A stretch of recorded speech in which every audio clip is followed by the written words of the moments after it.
Hello les rêveurs, j'espère que vous allez bien. Je vous retrouve aujourd'hui pour le bilan de mes lectures du mois de février 2019.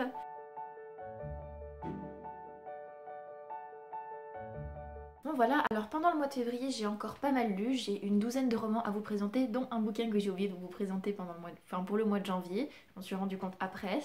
Et j'ai un bouquin spécifique à vous présenter dont je n'avais pas le droit de parler avant le 10 février, donc j'ai hâte de vous présenter tout ça. Je vous avais laissé le mois dernier avec le premier tome de Mystica, donc de Cindy Sue, Trahison chez Sharon Kenna. J'ai fini ce premier tome et enchaîné directement avec le deuxième. Vous pouvez voir là. Alors, que dire? Je vais vous faire un avis global sur les deux, ça sera beaucoup plus simple. J'ai apprécié ma lecture, même si je trouve qu'il y a quand même... c'est très factuel encore, ça sent le premier roman, c'est très très factuel, on n'a pas de ressenti des héros, très peu. Tout s'enchaîne sans vraiment qu'il y ait de lien et je trouve que c'est dommage même si le 2 a déjà beaucoup de progrès par rapport au premier. Comme vous voyez, voilà, ce sont des petits bouquins. J'avoue que j'ai eu du mal un petit peu à m'accrocher à Mystica, mais on sent qu'effectivement Cindy fait des progrès au fur et à mesure, donc voilà, j'ai apprécié quand même l'univers. Je pense que la suite sera intéressante à lire, je pense que je la lirai un de ces quatre, pas tout de suite, mais un de ces quatre et peut-être en numérique. Mais voilà, j'ai été surprise de trouver un roman qui était encore très très factuel et peu développé en fait dans son univers et dans voilà, les choses nous tombent un peu sur le coin du nez, le lecteur il fait un peu la balle de pinball en fait. Donc voilà, ça faisait longtemps que j'avais pas lu un bouquin comme ça et j'avoue que pour moi ça me manque de travail. Il y a des idées, il y a beaucoup d'idées et je pense que ça pourrait donner quelque chose de super s'il était vraiment retravaillé. Voilà, j'en dirai pas plus, c'est déjà bien assez. Après Mystica, j'ai enchaîné avec le 8e tome de Perfect World, donc aux éditions Akata de Paris Avocat. Si vous avez regardé mon book haul, vous saurez que voilà le dépit. J'ai aimé ce tome 8, même si j'ai trouvé qu'il était plus lent et qu'il se passait moins de choses que dans les 7 premiers tomes. C'est un tournant hein, quand même, mais c'est pas la fin.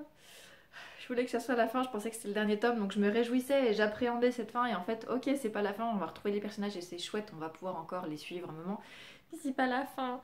Moi, je voulais savoir comment ça se terminait. Donc voilà, c'est le dépit pour moi, voilà, c'est pas la fin. Je crois que c'est juste tout ce que j'ai à dire, c'est pas la fin. C'était une chouette lecture et je vous recommande vraiment cette série parce que quand même, elle nous apprend beaucoup de choses, mais j'espère juste que l'auteur va pas finir par tourner en rond avec ses personnages parce que c'est assez facile quand la série se prolonge après, mais c'est bien et l'histoire prend un tournant qui est intéressant même si c'est plutôt lent à mon goût. Voilà. Après ça, j'ai terminé ma relecture, réécoute de Ça peut pas rater de Gilles Le Gardinier chez Audible. Je vous mettrai le nom de la lectrice ici. Et ça a été un pur bonheur de réécouter cette histoire que j'avais oubliée, dont j'avais oublié le dénouement. J'aime bien oublier le dénouement, comme ça me permet de relire et de redécouvrir les histoires. Et là, pour le coup, j'avoue que l'histoire de Marie, je sais pas si c'est Marie, j'ai un doute. Je sais plus, je vous remettrai le nom de la mémoire qui flanche. Bref, j'ai écouté cette histoire avec plaisir, cette histoire d'amour ou pas, et voilà, de femme qui se reconstruit. À la fin, j'étais là.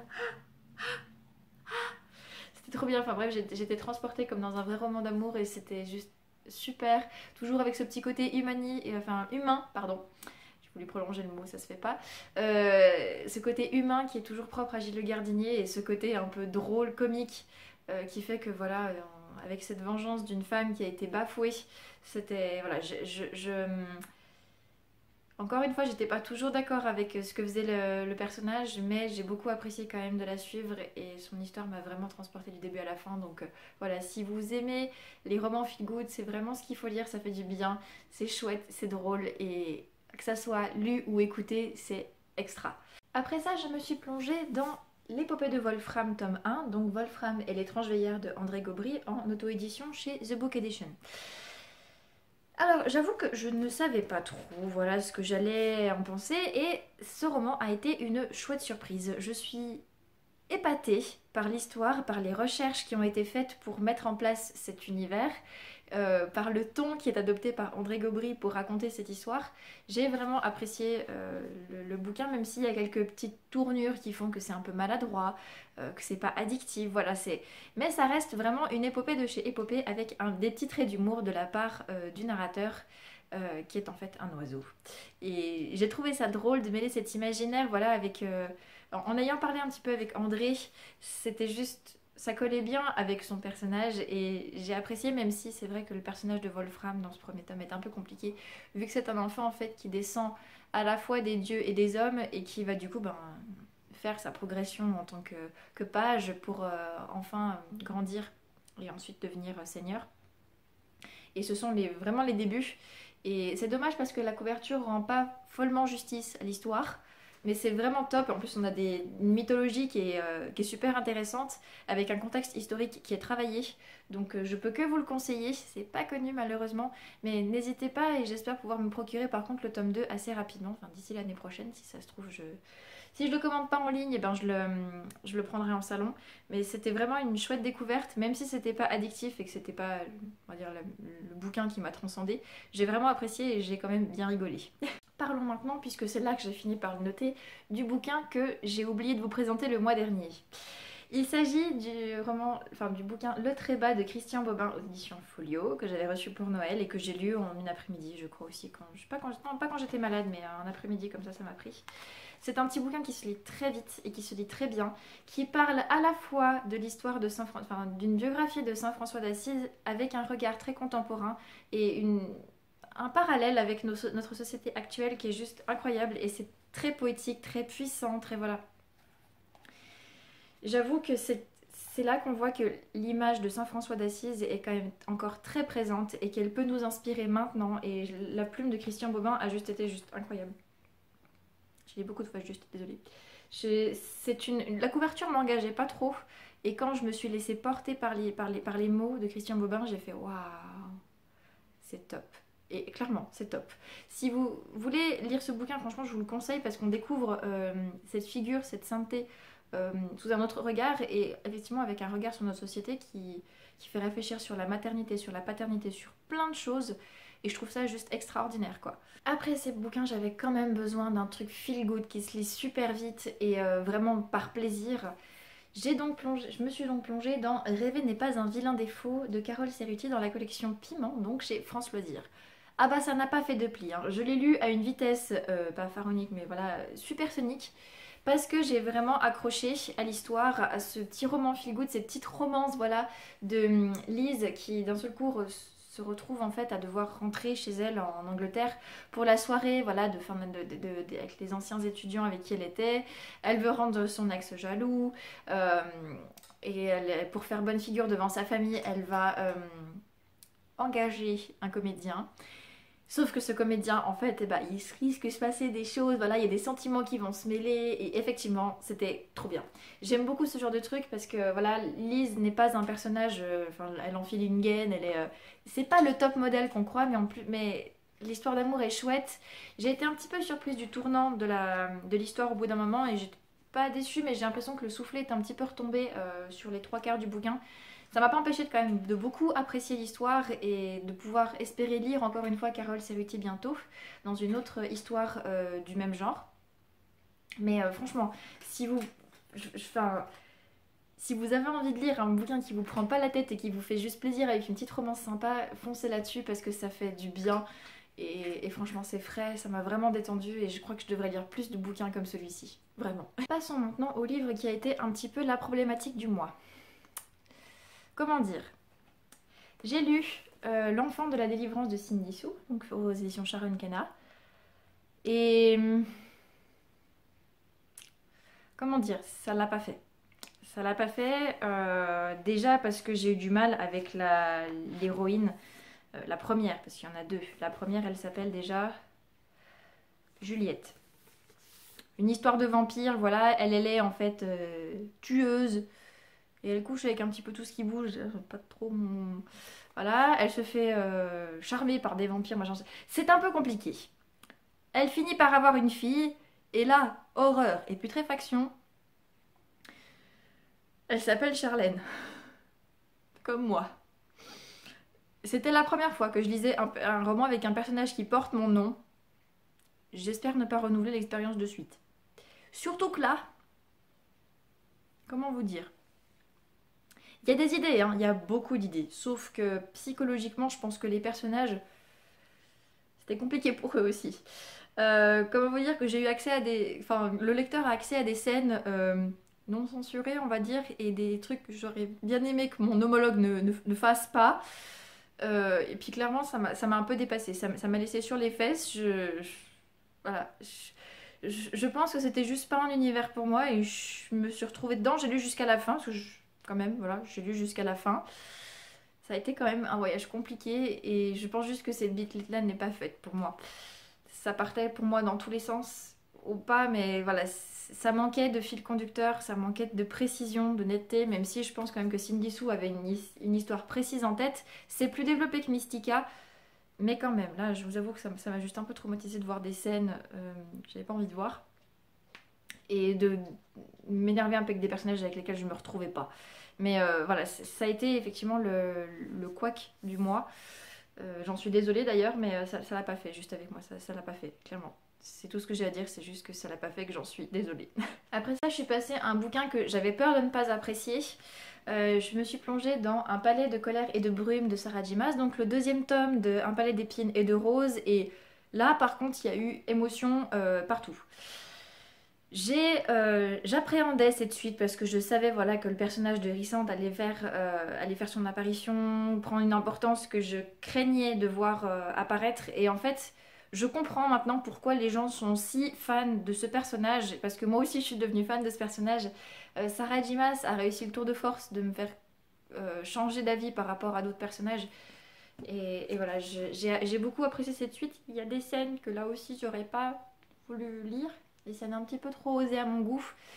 Mais clairement, voilà, ça m'a vraiment plu. Je me suis laissée transporter par l'histoire et je l'ai dévoré hyper rapidement. Il est énorme, en plus il fait 500 pages je crois. Non, 700. Ouh, 700, mais j'ai avalé les pages à une vitesse incroyable. Et j'ai direct commandé d'ailleurs le tome 3. Non, le tome 3 était dans ma palle avant que je lise le 2. Et je suis bien contente parce que vu la fin du tome 2, mon amie Anne-Sophie est témoin, j'étais... Voilà, donc, voilà, je me suis attachée au personnage à fond, l'histoire d'amour, elle m'a fait vibrer, et là... Ah, ah, non. Comment c'est pas possible?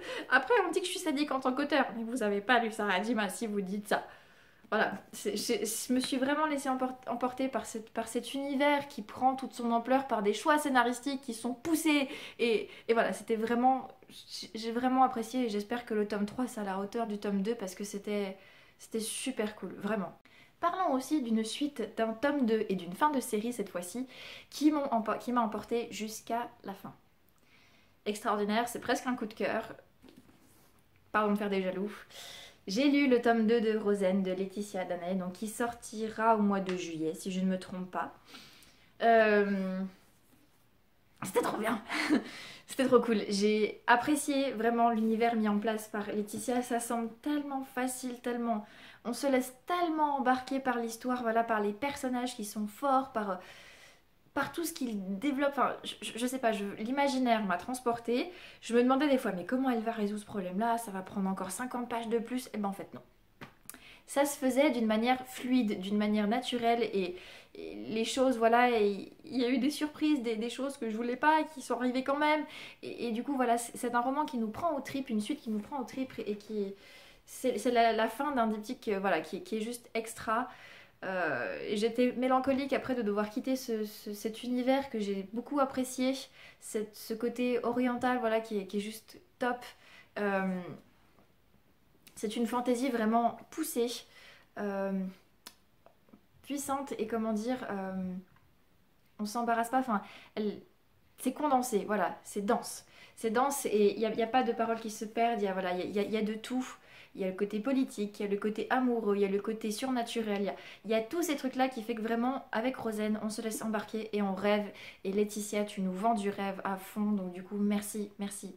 Merci, j'espère pouvoir te lire bientôt en dehors de ta saga initiée que j'ai déjà commencé à connaître, mais merci parce que là, vraiment, j'ai voyagé et je n'en demandais pas plus. Merci. Après ça, j'ai lu un genre totalement différent puisque je me suis plongée dans la biographie, enfin dans le style historique. J'ai lu Le mystère Clovis de Philippe de Villiers aux éditions Albin Michel. Oui, j'ai oublié de dire que Rosen c'était chez Plume Blanche, mince. C'est pas grave, je viens de le faire. Donc ce bouquin historique, voilà, on me l'a prêté. Là aussi j'ai ramé. Je suis navrée de le dire, je sais pas si c'est le style d'écriture, si certainement en fait, c'est le style d'écriture qui pour moi a été trop flou en fait. C'était intéressant, c'était vibrant de couleurs comme c'est dit d'ailleurs en fait dans le résumé derrière. On était immergé dans cette culture voilà, qui se développe et qui évolue avec Clovis, mais qui manque pour moi de repères temporels. On a le personnage qui commence, voilà, son père vient de mourir, il explique, voilà, il y a la cérémonie et tout, et paf, d'un seul coup, on change de chapitre, et il dit, voilà, j'ai désormais 20 ans. Merde, ils se sont passés où? Enfin, qu'est-ce qui s'est passé? Enfin, pourquoi on passe d'un seul coup de la cérémonie, voilà, où il réfléchit à son avenir, et puis d'un seul coup, il en a 20 ans?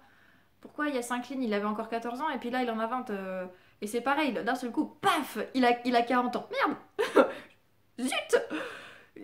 Là par contre j'étais perdue. Pour moi un roman historique se doit d'être hyper daté, hyper voilà, même si c'est des dates, si c'est juste une année ou voilà. Mais j'étais perdue dans le truc donc j'ai pas pu pendant on va dire les trois quarts, les deux tiers du bouquin, je me suis sentie perdue par rapport à ça. Après je me suis laissée rattraper par ce phénomène de conversion et qui est là un peu plus daté et mise en contexte. Mais avant, c'était compliqué et j'ai trouvé ça dommage parce que si j'ai appris des choses sur le contexte de l'époque historique, sur le contexte politique et tout ça, et que c'était vraiment très intéressant, en dehors de ça, je me suis sentie vraiment perdue la plupart du temps du récit. Donc c'est vraiment dommage parce que je pense qu'il y a des choses à apprendre et des détails qu'on ne connaissait pas. Et du coup, sur la figure de Clovis, c'est super chouette d'en découvrir plus.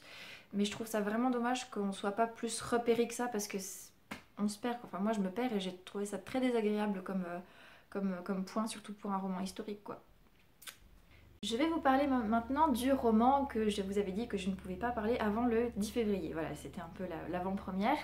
J'ai eu la chance de relire À deux pas de chez toi de Adeline Diaz, donc avec la publication aux éditions Rebelle, donc qui va sortir ce mois-ci, il me semble.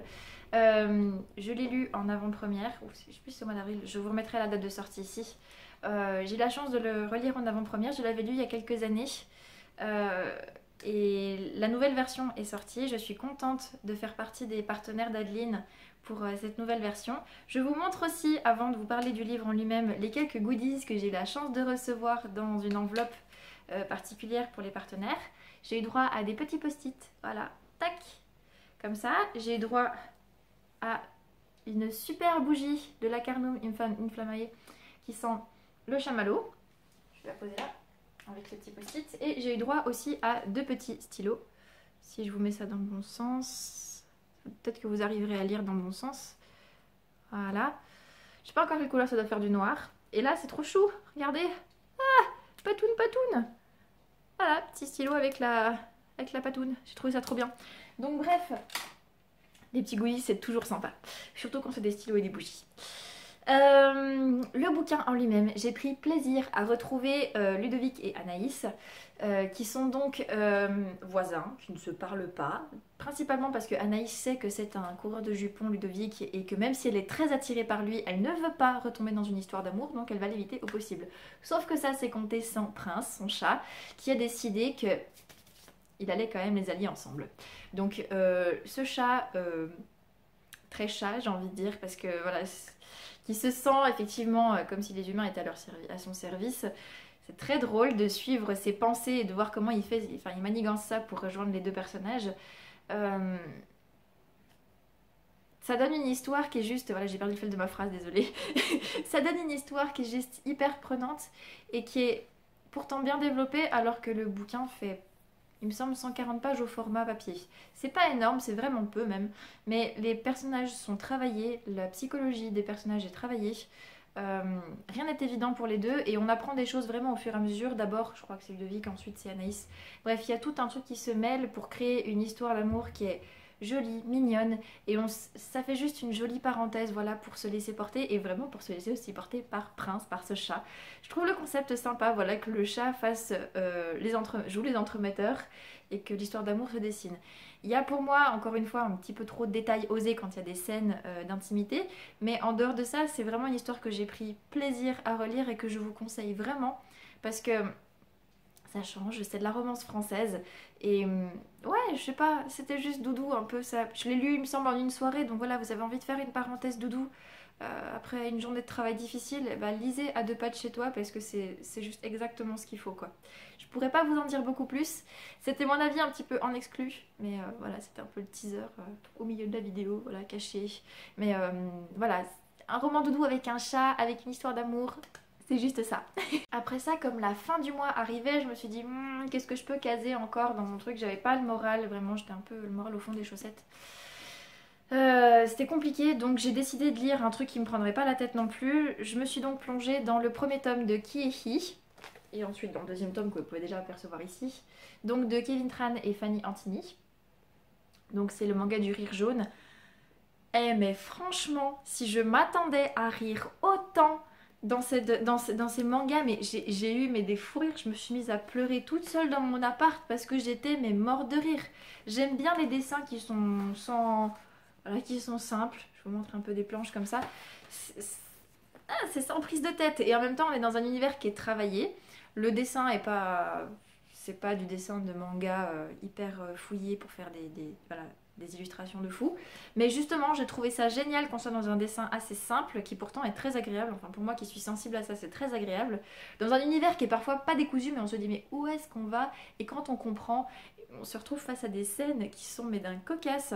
Je vous dis, j'ai éclaté de rire et j'ai trouvé ça top de voir cette relation entre deux frères qui me parle aussi pas mal puisque j'ai un petit frère. Donc entre frères et sœurs, parfois aussi on retrouve ce genre de trucs. Et de se retrouver dans un univers manga qui est assez inédit et qui se développe au fur et à mesure. En plus de ça, avec des incursions de l'illustrateur et du scénariste, donc de Kevin Tran et de Fanny Antini. Et juste, c'était top quoi. Et du coup, je me suis retenue de lire le tome 3 parce que j'ai envie de faire durer le plaisir, mais j'ai vraiment apprécié. Et des fois, si vous aimez un peu les blagues pourries, les trucs pourris comme ça, les blagues simples, foncez dessus parce que c'est sans prise de tête, vraiment ça fait du bien, ça m'a vraiment fait du bien. Comme la couleur du manga, ça m'a fait un petit rayon de soleil parce que j'en avais vraiment besoin. J'en ai encore besoin maintenant d'ailleurs, il se pourrait que je les relise dans pas si longtemps que ça.